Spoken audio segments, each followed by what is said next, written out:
Kabi-kabilang kaso ng panggagahasa ang patuloy na sumisira sa kinabukasan ng maraming kababaihan. Wala na ring pinipiling lugar kung saan ito gagawin.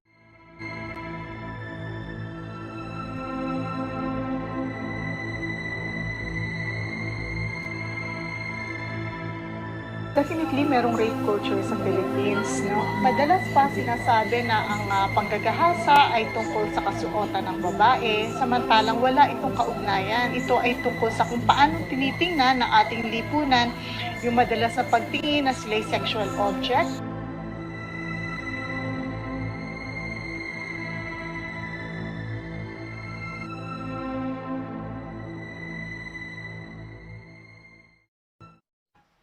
Good day, everyone. We are the Group 3 and our topic is about rape. At the end of our presentation, you will understand these learning objectives: the definition of rape, different types of it, the laws and government stand concerning to rape, and as well the proposed solutions. First, let us define what is rape under the following Philippine laws and agency. According to Republic Act 8353, rape is redefined as: first, a crime against persons. Rape violates a person's well-being and not just one's virginity or purity. The law considers that any person, whether a prostituted person, non-virgin, or one who has an active sexual life, may be victimized by rape. Second, a public offense. By declaring that rape is a crime against persons, the law no longer considers it as a private crime. Anyone who has knowledge of the crime may file a case on the victim's behalf. The prosecution continues even if the victim drops the case or pardons the offender. According to Article 266A of the Revised Penal Code, rape is committed, first, by a man who shall have carnal knowledge of a woman under any of the following circumstances: A. Through force, threat, or intimidation. B. When the offended party is deprived of reason or otherwise unconscious. C. By means of fraudulent machination or grave abuse of authority. And D. When the offended party is under 12 years old of age or demented, even through none of the circumstances mentioned above be present. Second, by any person under any of the circumstances mentioned in paragraph 1, hereof shall commit an act of sexual assault by inserting his penis into another person's mouth or anal orifice, or any instrument or object into the genital or anal orifice of another person. According to Department of Justice, the updated definition of rape states as the penetration, no matter how slight, of the vagina or anus with any body part or object, or oral penetration by a sex organ or another person's without a consent of the victim. The new definition includes any gender of victim and perpetrator, not just women being raped by men. It is also recognized that the rape with an object can be as traumatic as penile vaginal rape. Now, let's proceed to the current research's percentage of rape committed. First is international accurate statistics regarding rape are notoriously difficult to obtain. The biggest complication is that most victims of sexual violence choose not to report it. Whatever the reason for a victim's silence, the effects that rape goes grossly underreported in many countries. It is estimated that approximately 35% of women worldwide have experienced sexual harassment in their lifetime. However, in most countries with data available on rape, including the US, fewer than 40% of those women seek help and fewer than 10% seek assistance from law enforcement. As a result, most rapists escape punishment. In the US, for instance, it is estimated that only 9% of rapists are prosecuted and only 3% spend time in prison. 97% of rapists walk free. Here are the 10 countries with the highest incidence of rape rates. Based on the table given, we can see that there were a lot of rape cases in those years, from 2004 to 2019. Botswana has the highest rate with 92.93% and 1,865 incidents, while St. Kitts and Nevis has the lowest rate with 28.62% and 15 incidents. Next is local. About 7 million children are sexually abused every year in the Philippines. More than 70% of sexually abused children are between 10 and 18 years old. Among those victims, 20% are under 6 years old. In 2014, rape rate for Philippines was 10 cases per 100,000 population. Rape rate of Philippines increased from 3.4 cases per 100,000 population in 2005 to 10 cases per 100,000 population in 2014, growing at an average annual rate of 19.08%. In 2021, the number of victims of rape in the Philippines reached nearly 8,000. This reflects a decrease from the previous year's total numbers of cases. Now let's proceed to the types of rape.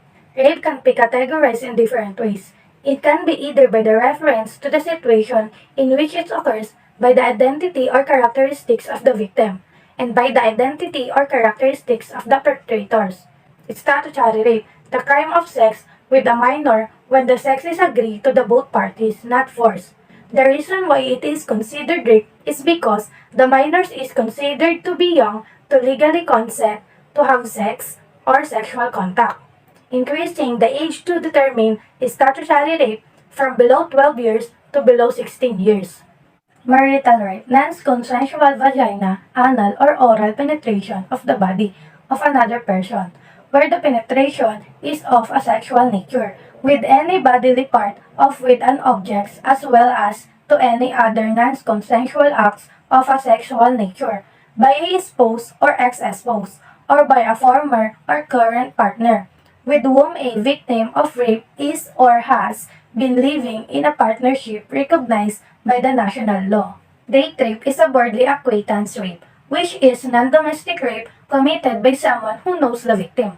This type of rape can occur between two people who know one another, usually in social situation. Date rape is a term used to refer to sexual assault by a person involved in a romantic or potentially romantic relationship with the victim. Gang rape. Gang rape occurs when two or more perpetrators force sexual coercion from the same victim in the same incident. A person does not usually need to be accused of actually raping a victim to be charged with gang rape, but can be subcharged if he or she is shown to have used force or threats to bring about the rape by another perpetrators. Rape of children. It is a part of child sexual abuse when committed by another child, usually older or stronger or adolescent. It is called child-on-child sexual abuse when committed by a parent or other close relative such as grandparents, aunts, and uncles. It is also incest and can be result in serious and long-term psychological trauma. Prison rape, also known as guilt rape, refers to a sexual assault of people while they are incarcerated. There are instances where inmates have raped the correctional officers and prison staff. Prison rape is a matter of exercising one's power and control rather than a sexual activity. Serial rape. A serial rapist is someone who commits multiple rapes, whether with multiple victims or a single victim repeatedly over a period of time.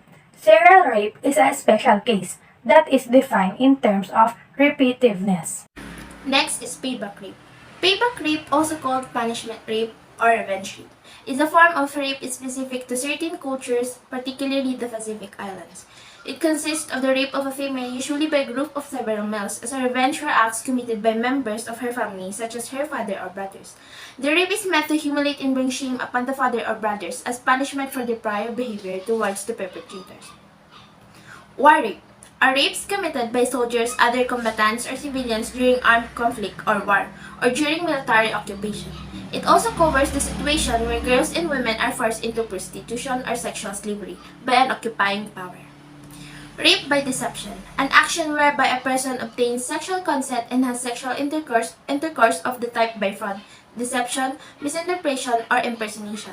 Rape by fraud is a form of sexual predation, when you make a false representation of the truth or conceal an important fact in order to cause another person to act to his or her own advantage.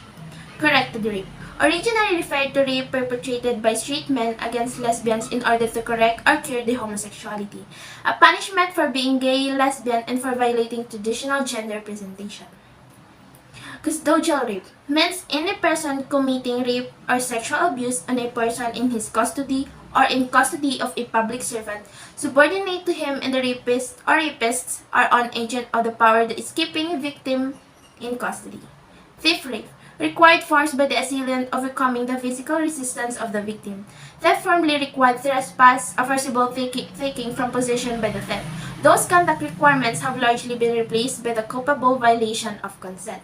Focus is on two types of offense, sexual assault and theft. Diminished capacity rape. Rape is committed when one person forces sexual penetration on another person who cannot consent to the sex act. People with diminished capacity can consent to sexual acts due to limited physical or intellectual ability. So in order for you to know which can be of best help, we present you the Philippine laws which penalizes rape, although the penalty varies depending on the act itself. First, we have Republic Act 8353 or the Anti-Rape Law of 1997. Under its Article 266B, we have here the penalty of reclusion perpetua. This is when a person commits a crime, the court of law will punish which later imprison them from 20 to 40 years, depriving them of their freedom and removing them from society. We also have prisión mayor. This imposed temporary absolute disqualification or imprisonment from 6 to 12 years, and that of perpetual special disqualification from the right of suffrage, which the offender shall suffer although pardoned. Grounds for reclusion perpetua and prisión mayor includes the following if rape is committed through sexual intercourse, if rape is committed with the use of deadly weapons or by two or more persons, when by reason or on the occasion of the rape the victim has become insane, when rape is attempted and a homicide is committed by a reason or on the occasion thereof, when by reason or on the occasion of the rape homicide is committed, if rape was committed through oral or anal sex or through the use of any objects or instrument that was inserted into the mouth or other orifice of the woman or a man. All aforementioned above may also be elevated to reclusion temporal or imprisonment from 12 to 20 years depending on the rape committed by any of the aggravating qualifying circumstances. Republic Act 11648, Article 337 and 338 of Republic Act 3815. Prison correctional. The duration is 6 months to 6 years. If the duration of imprisonment exceeds 18 months, it carries the accessory penalties of suspension from public office, from the right to follow profession or calling, and that of perpetual special disqualification from the right of suffrage. Arresto mayor. The duration of the penalty shall be from 1 month to 6 months. Grounds for prison correctional includes the following. If the seduction of a minor, 16 and over but under 18 years of age, committed by any person who, in any capacity, shall be entrusted with custody of a minor. Grounds for arresto mayor includes the following. If the seduction of a minor, 16 and over but under 18 years of age, committed by means of deceit. Now let's move to government stand. Here we are. Emphasize the significance of filing a case or complaint concerning to the crime of rape. Any of the below option can pursue independently or possibility at the same time. Process of filing a rape case or complaint. Pursue criminal charges. Some victims of sexual violence may wish to have the prosecutor press criminal charges against the person who victimized them. The criminal process usually begins with a victim reporting the incident to the police, and the prosecutor will determine whether or not there is enough evidence to start a criminal case. File civil lawsuit for money damages. Some survivors of sexual violence may choose to file a civil lawsuit for money damages against perpetrators of sexual violence. Unlike a criminal investigation, a civil suit is a private legal action that you initiate. Civil action generally require a lower standard of proof than criminal cases. You may wish to initiate a civil suit to seek compensatory damages and possibility punitive damages which are aimed at punishing the defendant. File for civil protection orders. Sexual assault victims may choose to file a civil protection order as one measure of protection to try to keep and to prohibit any contact. Usually, an applicant for a protection order can get an immediate temporary order issued, and then there will be an hearing at which the perpetrator has the right to be present to defend against the order being issued. File complaints with the universities or other educational institution. Federal law requires that your school have stated policies and procedures of handling allegation of sexual violence, including a process to investigate and discipline reported perpetrators of sexual violence. An educational institution that you are attending and to which you have reported a sexual assault is also required to provide you with emotional, medical, and academic assistance and accommodations in the wake of a reported instance of sexual violence. Survivors may choose to file complaints with their educational institutions when they want a relatively fast resolution or if they do not want to get through the criminal justice system. Lastly, we proposed 8 solutions concerning to rape, as well as providing help and aid to those who have been victimized. Number 1. Raising rape awareness and consciousness in society through education, advocacy, and awareness programs. It broadens the knowledge of the public by raising rape consciousness in society through education and awareness programs. Men, politicians, police, judiciary, and the general public should be sensitized about violence against women. New insights into sex roles are needed. Number 2, creation of Rape Crisis Center in every locality. Must establish a rape crisis center where victims can seek help. Calling a toll-free hotline or physically visiting the local centers are both options. Such a facility should play a critical role in assisting rape victims to cope psychological anguish and also assist them in obtaining legal remedy. And the number 3 is the use of crisis intervention. In this intervention, we help the victim by offering them a realistic reassurance regarding their procedures. Crisis intervention is provided to anyone affected by sexual assault, survivors, their family, and friends. We also assess a wide range of issues like Accompanying survivors and advocating for them when dealing with courts, medical care, or law enforcement, providing survivors with information about law enforcement and medical issues, assisting the victim to explore their options and to support their decisions, offering information and referrals, talking with survivors about their feelings regardless of when the assault occurred, helping survivors determine their safety and medical needs. Fourth, highlighting the importance and usage of self-defense. Self-defense training or classes can help people become more confident. They can increase their physical health, street awareness, and ability to discipline themselves. Self-defense might be helpful, especially if a person that is when they are most at risk of attack. It helps you protect yourself and others. Create a webinar, offer counseling, and promote awareness of the rape crime.